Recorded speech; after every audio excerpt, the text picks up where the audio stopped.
want to get to the eating of the pie as opposed to really explaining the baking. But I'll walk you through the steps for sure. Here are the ingredients. 6 tablespoons of black coffee liqueur, 20 ounces of frozen cherries, 1 tablespoon lemon juice plus 2 tablespoons cornstarch and a little water. Again, I mix that together so you don't get clumps and chunkiness. It's gross, so we mix it. Half a teaspoon of vanilla extract and then about 2 tablespoons of brown sugar. All right, so now I'm going to show you what to do. So I just added just the cherries to the pot. They were frozen, so once they start to unfreeze and soften, then I'm going to add in the sugar and I'm going to bring it to a boil and then kind of add the other ingredients from there. But while you're sitting and stirring, you might as well taste. Make sure it's still good. You never know. The coffee liqueur while it's cooking. All right, so cherries are defrosted, things are boiling a little. I'm going to put in the brown sugar. I'm gonna let it boil, break it up, stir so it dissolves, making sure that I'm stirring constantly so it doesn't burn. I'm also going to add the coffee liqueur and the vanilla extract. So you will have to actually kind of taste it, see how it goes. The coffee liqueur works really well with the cherries. Just gives it a really rich, chocolatey kind of flavor. And I use brown sugar instead of white sugar. Again, it just adds to the complexity and flavor. So it's gonna be like rich, chocolatey, and decadent-ish. Yeah. And just a little bit of vanilla. So I'm gonna let the sugar dissolve. I'm gonna let everything soak and do its magic. And then I'm going to add the cornstarch in just a little bit to thicken it up. All right, so I turned the heat down just a little bit. I'm now gonna add the cornstarch, lemon juice, and water. The water will evaporate pretty quickly, just like the alcohol from the coffee liqueur will. I'm gonna go ahead and start stirring. Again, the heat's a little bit lower. Kind of breaking up the cherries as well. Just a little bit of background. Oh, it's already starting to thicken. Yes. Pie magic. Here we go.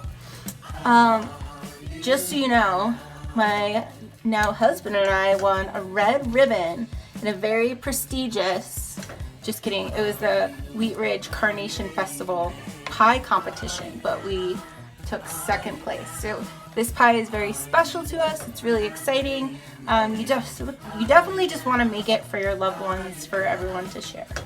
So, holy crap, you guys! This looks amazing. Be careful when you test it to make sure all the flavors are as they should be. I've turned off the stove. I'm actually going to put it in a different bowl just to cool it down a little bit faster, and then we'll add it into our pie crust. All right, my pie crust is chilled. This is chilled. I'm chilled because I've had a cocktail or two. Who's to say? It's Friday. You got it. So I'm going to dump the delicious cherry innards to this pie. And I also have the top for the crust rolled out.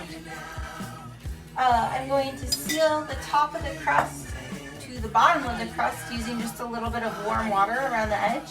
I'm going to crimp it, and then I have 1 egg with about a tablespoon of cream whipped together that I'm going to put over the top to make it that nice golden brown.